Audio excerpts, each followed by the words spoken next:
comme il nous fera l'honneur de venir faire une conférence à la librairie La Liberté le 21 octobre prochain, le BDiste J.F. Bergeron nous a accueillis à son atelier La Chope à Bulles, local qu'il partage avec ses collègues Paul Bordelot et Richard Vallerand. Nous avons discuté avec lui de sa carrière, ses projets et ses inspirations.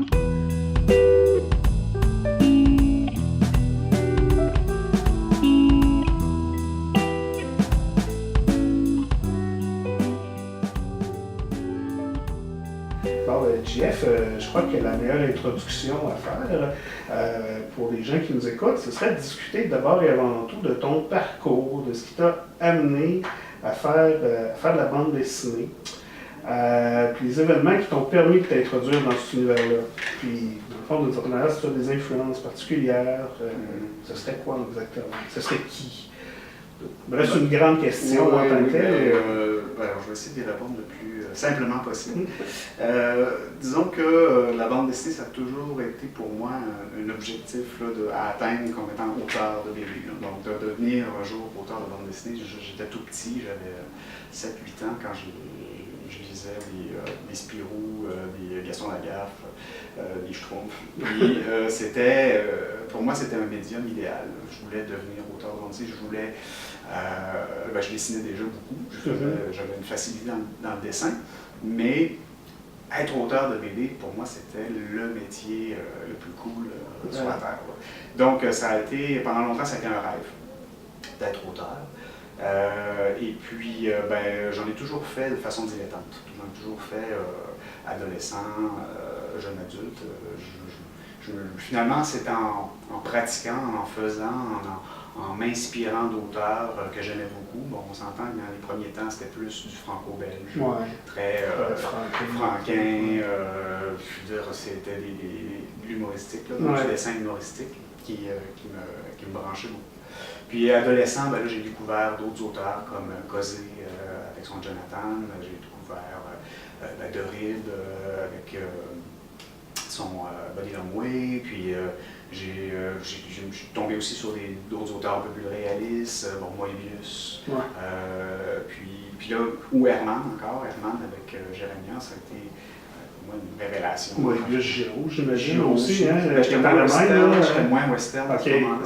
Ça me touchait moins, mais tout le côté SF de Moebius, ça me parlait. Et puis petit à petit, on ramasse toutes ces influences-là à gauche et à droite. Dans un premier temps, on copie, on s'inspire énormément au point d'en être de la copie, de la pâle copie. puis un jour, on développe notre propre style. Mais on a toujours ces influences-là extérieures. Même encore aujourd'hui, il y a des auteurs que j'apprécie énormément. Puis que consciemment ou inconsciemment, ils m'influencent. Ouais. Sur le temps plus loin hommage. Après, comme tu parlais de Tokyo Ghoul, c'est ça, c'est ta première bande dessinée.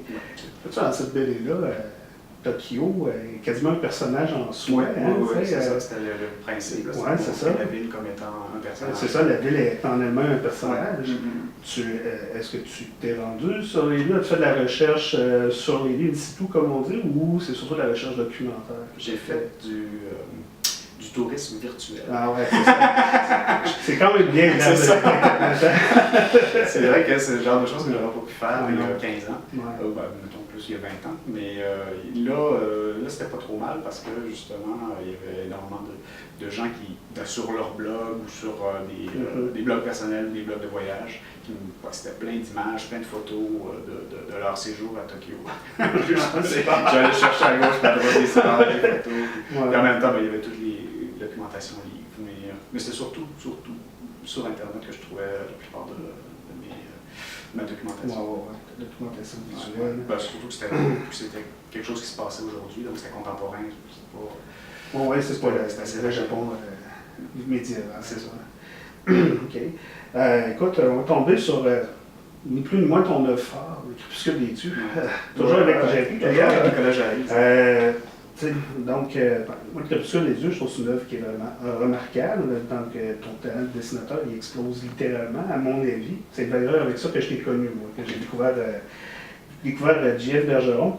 Tu fais une représentation super intéressante. En fait, Jerry et toi, dans le fond, vous êtes une responsable une représentation très intéressante, assez fidèle à la légende des Nibelungen et du Ragnarok. Ce qui est déroutant, c'est qu'éventuellement, le scénario de Jerry tombe dans l'historique. Oui, exactement. On s'y attend pas quand c'est ça, on s'y attend pas en tant que tel.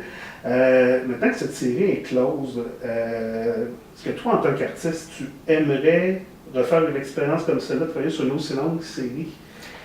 Si oui, sinon, pourquoi exactement?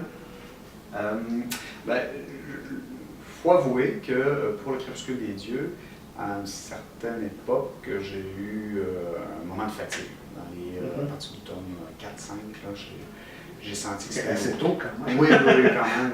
Même à partir du 3e tome, je me posais la question si c'était le bon projet pour moi, si finalement j'allais me plaire pendant plusieurs années. C'est pas au niveau visuel, je te rassure.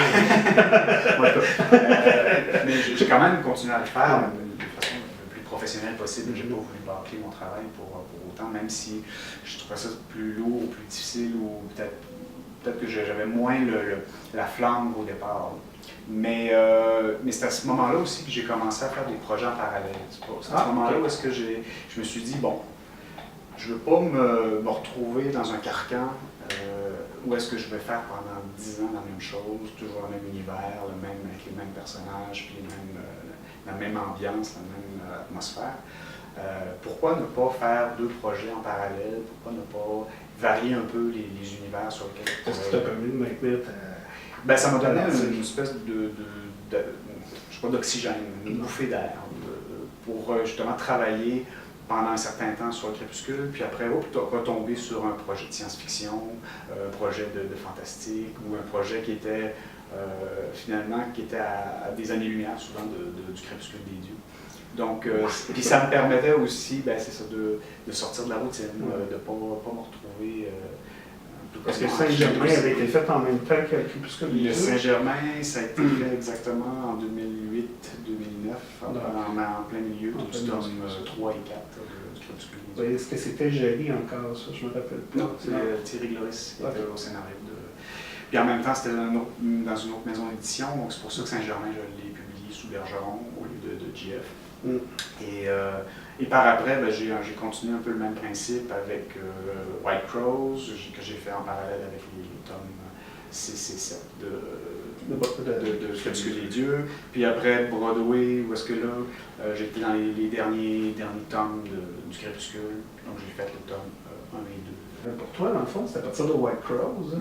Tu as commencé à faire quelque chose que tu n'avais pas encore fait, c'est-à-dire que tu as commencé à scénariser. Oui, exactement. Pour moi, c'était comme un nouveau champ d'exploration. Je m'attendais même... En fait, c'est pas quelque chose qui, naturellement, je me disais « Ah, un jour, je vais scénariser » ou... Travailler en collaboration avec les scénaristes, pour moi, c'est quelque chose dans lequel je me plais. J'en ai profité, en fait, à ce moment-là, pour expérimenter des choses, mais aussi... c'est à ce moment-là que j'ai travaillé beaucoup en collaboration avec Michael, notre auteur de bande dessinée québécois, franco-québécois. Une jeune française, mais qui est à Québec. Et puis, je lui ai demandé s'il pouvait être mon script doctor. Ce qu'on appelle au cinéma, c'est un script doctor. Mais bon, c'est un peu l'œil extérieur qui allait pouvoir lire le scénario, qui allait pouvoir, finalement, l'œil professionnel qui allait pouvoir voir s'il y a des erreurs, s'il y a des problèmes avec l'intrigue, si il manquait des scènes, s'il y avait des choses qui finalement, qui clochaient dans le récit. Donc, Michael, il a été un peu le superviseur, l'œil extérieur du dossier. Et lui, il en avait déjà fait. Oui, il avait une bonne expérience, c'est la même chose, il avait une dizaine d'années d'expérience. Je me souviens d'ailleurs que tu mentionnes son aide. Oui, il n'est pas un co-auteur, mais en même temps, il fait partie de la réalisation de l'album. Il était là tout le long des deux albums, donc pour une aide extérieure, autant au niveau des dialogues qu'au niveau de l'intrigue, au niveau du scénario. Donc pour moi, ça m'a rassuré d'avoir quelqu'un comme ça, avec qui je pouvais rebondir, que je pouvais lancer des idées, avoir un retour sur le scénario. Et puis, c'est comme ça que justement j'ai écrit le tome 1, j'ai dessiné. J'étais bien content du résultat, donc on a fait le tome 2 de la même manière. Yes. Je le recommande fortement à tous les fans de GF et de Blade Runner. Oups! En fait, là, ça n'a même pas été la dernière fois que tu as fait du scénario. On arrive un peu à ce que je considère comme étant... En tout cas, moi, c'est mon œuvre préférée de toi. Je trouve que c'est celle où tu te démarques le plus. C'est Broadway, une rue en Amérique. Encore là, un diptyque. Ce que j'ai aimé quand j'ai lu Broadway, c'est que c'était la première fois que tu faisais une bande dessinée totalement réaliste. J'avais envie de toucher au monde du spectacle, au monde des cabarets. Puis même, à la base, je m'étais dit, je pourrais faire quelque chose sur le Moulin Rouge ou donc à Paris, tout ça. Puis en même temps, en pensant au projet, je me suis dit, non, je devrais plutôt plus m'axer du côté nord-américain parce que je suis plus proche de cette culture-là que de la culture française. Donc, je suis tombé sur un livre qui s'appelait C'était Broadway, qui est un livre écrit par Jérôme Charron, qui fait aussi du scénario de BD. Il a travaillé avec Book sur quelques albums, entre autres Les Tulipes récemment, qui est sorti. Et puis en lisant le bouquin, je me suis dit, ça c'est le contexte qu'il me faut. Ça c'est le contexte dans lequel je vais pouvoir m'amuser, je vais pouvoir explorer. Et le milieu du spectacle, je pourrais dire le côté... qu'est-ce qui se passe en coulisses, ça m'intéresse. Ça, c'est quelque chose que je trouve super intéressant, super fascinant de voir un peu les aléas de la production, les aléas de monter une pièce, monter une comédie musicale, comment ça se passe. Ça c'est quelque chose. Autre chose pour le cinéma. Le cinéma peut m'intéresser aussi de ce côté-là. Contre-près l'un l'autre, d'ailleurs. Oui, exactement, surtout à cette époque-là. Oui, tout à fait. C'était pas mal les mêmes dynamiques. Donc Broadway, j'avais mon contexte, j'avais mon univers un peu. Et pour le reste, ça a été de la recherche, de la documentation, puis après ça, de construire, de bâtir mon récit. Assez longuement, d'ailleurs, la recherche documentaire, c'est ma mémoire. Oui, avant même de commencer une seule planche, j'ai monté ma documentation pendant un an et demi. J'étais allé chercher autant des bouquins, des films. J'ai visionné aussi beaucoup de films qui étaient sur cette époque-là, sur autant des films qui ont été réalisés dans les années 20 que des films sur les années 20. Puis plus je ramassais de l'information, plus je trouvais que c'était un milieu, un environnement riche, un univers riche. Puis en même temps, j'ai toujours aimé les années 20, les années folles. Juste pour terminer, avoir une idée, ça fait quand même 10 ans que tu es dans le domaine de la BD, tu es publié en Europe, beaucoup chez Soleil.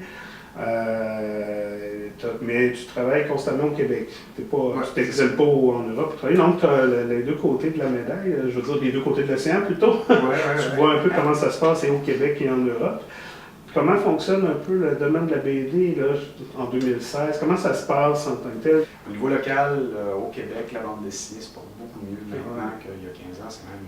Il y a énormément d'auteurs, il y a une belle effervescence. Cette année, en septembre, je suis allé à la fête de la bande dessinée à Bruxelles. Donc, il y avait une délégation d'auteurs québécois. On était une quinzaine d'auteurs, donc soit des gens qui étaient publiés localement ou des gens qui étaient publiés en Europe et qui travaillaient au Québec. Donc, ça a été une belle expérience, mais ça a montré aussi à quel point on avait fait du chemin là, dans les 15-20 dernières années au niveau de la bande dessinée au Québec. On avait énormément d'albums à présenter. C'est sûr que ce n'est pas tous des auteurs qui réussissent à bien en vivre de la bande dessinée. On est encore une poignée à faire ça de façon professionnelle, à temps plein au Québec. Pour l'Europe, pour la bande dessinée de type, je dirais, franco-belge, c'est sûr qu'il y a encore des belles années, je crois, devant nous. L'album a encore sa place. Super. Merci beaucoup, JF.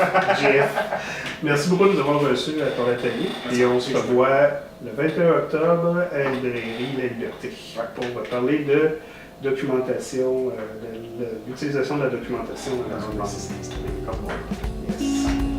Merci. Ça m'a fait plaisir.